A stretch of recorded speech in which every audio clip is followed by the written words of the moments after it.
इस वक्त की बड़ी खबर आ रही है, संभल की जामा मस्जिद में दोबारा सर्वे क्यों हुआ, इसको लेकर बड़ा खुलासा हुआ है। जी न्यूज के पास कोर्ट कमिश्नर की वो चिट्ठी है जिसमें दोबारा सर्वे के कारणों का जिक्र है। पहला सर्वे जो जामा मस्जिद में हुआ था उसको लेकर कोर्ट कमिश्नर ने कहा था कि पहले सर्वे के दौरान मस्जिद के अंदर बाहर भारी भीड़ जमा हो गई थी, लोग नारेबाजी कर रहे थे और कम रोशनी के कारण वीडियोग्राफी और फोटोग्राफी में दिक्कतें हुई थी। मस्जिद कमेटी ने यह बताया था कि नमाज होने की वजह से भीड़ को काबू करना मुश्किल हो रहा है।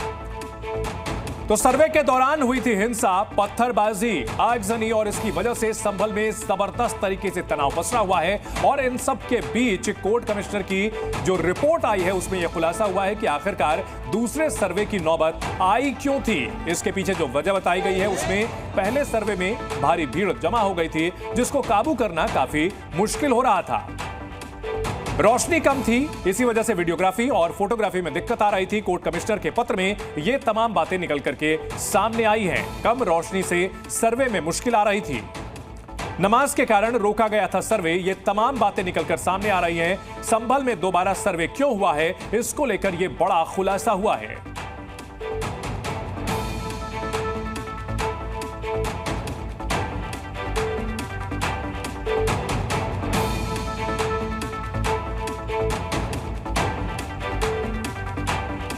तो पहला सर्वे पूरा नहीं हो पाया क्योंकि नारेबाजी होने लगी थी। लोग जो वहां जमा हुए थे वे नारेबाजी कर रहे थे, इसको लेकर के भी वहां पर तनाव हुआ।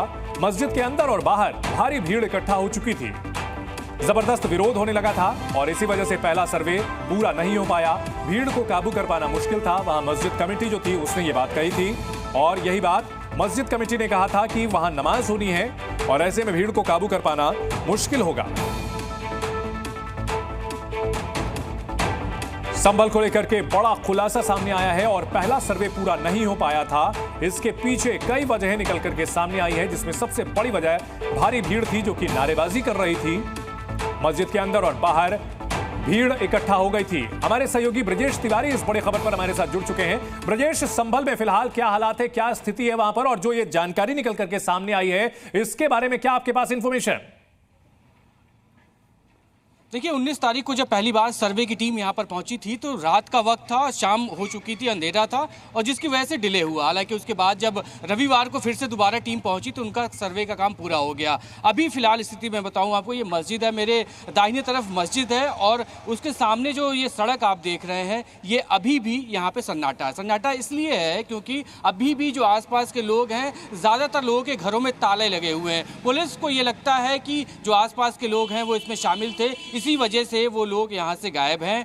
पुलिस लगातार उनको तलाश कर रही है। हालांकि दुकानें खुल गई हैं, ये दुकानें आज से पहले तक यहाँ पर बंद थी। लगातार मस्जिद और प्रशासन की तरफ से ये अपील की गई थी लोगों से कि दुकानें खोलें ताकि स्थिति सामान्य हो सके, लेकिन आज कहीं जाकर इस पर असर हुआ। लेकिन इस यहाँ पे जो ग्राउंड जीरो पे मैं दिखाऊं आपको, अभी भी चप्पे चप्पे पे पुलिस मौजूद है। पुलिस की तैनाती यहाँ से नहीं हटाई गई है। ये सबसे बड़ी वजह पॉलिटिकल मूवमेंट भी एक यहाँ पर है, क्योंकि जिस तरह से पॉलिटिकल पार्टीज लगातार इस बात को कह रही हैं कि वो उन लोगों से मिलना चाहती हैं जिनके घर पे मौतें हुई हैं, लेकिन अभी भी चप्पे चप्पे पे पुलिस यहाँ पे तैनात है। दुकानें जो यहाँ पे दुकानदार नहीं खोल रहे थे उनसे अपील की जा रही है ताकि वो दुकानें भी खोल सकें। जी ब्रजेश, पहले लगातार ये सवाल उठाया जा रहा था कि आखिरकार दूसरे सर्वे की जरूरत क्यों पड़ी थी और कहीं ना कहीं अब जो जानकारी मिली है इससे उन आलोचकों को जवाब मिल गया होगा कि आखिरकार दूसरे सर्वे की जरूरत क्यों पड़ी थी। पहला भीड़, दूसरा वहां काफी रोशनी की दिक्कत हो रही थी, इन तमाम बातों की वजह से दूसरे सर्वे की जरूरत पड़ी थी। बिल्कुल, देखिए जब कल कोर्ट में कोर्ट कमिश्नर हाजिर हुए अपना पक्ष रखने के लिए, तब उन्होंने ये बात बताई कोर्ट के सामने कि आखिरकार दूसरे सर्वे की नौबत इसीलिए आई थी क्योंकि पहले दिन 19 तारीख को जब शाम को यहाँ पे सर्वे की टीम पहुंची थी तो अचानक ये जो पूरा इलाका है, आसपास के जो लोग हैं वो पहुंच गए थे मस्जिद के ठीक सामने और वहां पर नारेबाजी भी हुई थी, विरोध किया जा रहा था लगातार। लेकिन उसके बाद ब्रजेश आपको रोकना चाहेंगे, कोर्ट कमिश्नर रमेश सिंह जी हमारे साथ जुड़ चुके हैं। रमेश सिंह जी, जी न्यूज पर आपका स्वागत है। हेलो जी सर, आप हमें सुन पा रहे हैं? जी रमेश जी, जो रिपोर्ट में बातें सामने आई हैं कि नारेबाजी की वजह से डिले हुआ था, पहले दिन सर्वे नहीं हो पाया था, रोशनी कम होने की वजह से हुआ था, और क्या कुछ अहम बातें हैं जो कि इसमें कही गई हैं, आप हमें हमारे दर्शकों को बताएं। जी सर, ये था एक तो मेन चीज तो लाइट इशू था जी। लाइट इशू के बाद में ये स्थानीय जनप्रतिनिधि थे, वहाँ एमपी थे जियाउर बर्क और स्थानीय विधायक उनका बेटा सोहेल इकबाल, लगभग 200 व्यक्तियों के साथ मस्जिद में इन्होंने एंट्री की जी और इन्होंने व्यवधान पैदा किया। व्यवधान पैदा होने के कारण उस दिन लगभग 1.5-2 घंटे के आसपास हमारा सर्वे हुआ था। फिर हमने प्रशासन से अनुरोध किया कि ऐसी स्थिति में अब सर्वे होना मुश्किल है और जी। नेक्स्ट फर्दर जो सर्वे किया जाएगा उसकी हम आपको सूचना देंगे। जी रमेश जी, मस्जिद कमेटी की ओर से यह कहा जा रहा है कि इस तरह की जो सर्वे की कोई जानकारी उनको नहीं दी गई थी, अचानक से ये जो है निरीक्षण किया गया था, ऐसा क्यों? पहले उनको भरोसे में क्यों नहीं लिया गया? ये सर बिल्कुल कहना गलत है। सबसे पहले जैसे ही हमें कमीशन नियुक्त किया गया था, हमने प्रशासन को सूचना दी, प्रशासन ने हमें सहयोग किया। जामे मस्जिद के जो मैनेजमेंट कमेटी के सदर जो हैं जी जफर साहब, इनको सूचना दी। इनका बाकायदा प्रॉपर वे में सिविल प्रोसेस को फॉलो करते हुए सबल का सर्व कराया है। इनका रिसीविंग मेरे पास में है। ऐसा इनका बिल्कुल कहना गलत है जी। ये 7 सर्वे सब हमारे साथ थे, पूरी मैनेजमेंट कमेटी थी, 4-5 लोग थे जी। रमेश जी, जो सर्वे कराया गया उससे पहले इस तरह की अफवाह फैली कि खुदाई करने की कोशिश की जा रही है, मंदिर में तोड़फोड़ की कोशिश की जा रही है, इसके लिए कौन लोग जिम्मेदार थे? क्या कुछ जानकारी मिल पाई आप लोगों को? नहीं सर, ऐसी हमें जानकारी दी है। जी रमेश जी, जो रिपोर्ट आई है सामने जिसमें आपने ये बताया, जानकारी दी गई कि कम रोशनी की वजह से सर्वे नहीं हो पाया, और इसमें हम तस्वीरें दिखा रहे हैं और यह तस्वीर जो रिपोर्ट आई है वो भी हम आपको दिखा रहे हैं सर, कि हम अपने दर्शकों को दिखा रहे हैं कि इसमें क्या कुछ बातें कही गई हैं। इसमें शाम को जिस तरह से सर्वे करने के लिए पहुंचे थे, वादी अधिवक्ता भी थे और तमाम तरह के लोग वहां पर मौजूद थे, जिसकी वजह से जब सर्वे के लिए टीम वहां पहुंची थी, इस दौरान क्या कुछ अब जवाब में कहा गया है वो हम आपको दिखा रहे हैं और बता भी रहे हैं। जिस तरह से संभल में सर्वे को लेकर के सवाल खड़े किए जा रहे थे कि आखिरकार दूसरा सर्वे क्यों कराया गया था, उसका ये जवाब है और इसमें बाकायदा दस्तावेज में सब कुछ बताया गया है। रमेश जी, आप उस जगह मौजूद थे, हमें बताएं कि किस तरह से सिलसिलेवार तरीके से वहां पर पहले दिन क्या कुछ हुआ था सर? पहले दिन केस रजिस्टर्ड हुआ था। रजिस्टर्ड होने के बाद में कोर्ट का विषय नियुक्त किया गया।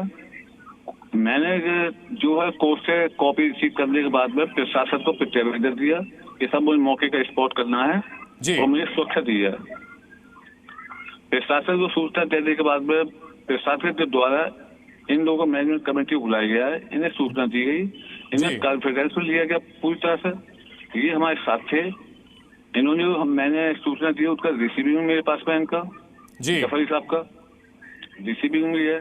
इनको साथ में ले साथ तो हमारे एडवोकेट बादी के जो है विष्णु शंकर जैन और हैं श्री गोपाल जी है, ये पिटवारी से यूनियन ऑफ इंडिया का विष्णु शर्मा थे, डीसी सिविल थे स्टेट की ओर से, और जो मैनेजमेंट कमेटी है इनकी मास्ट मैनेजमेंट कमेटी जो इसके जफरी साहब थे, उनके साथ में इनके कमेटी के काबिल जमाल बकीर साहब वो भी थे, और बासी साहब थे इनके जो क्या।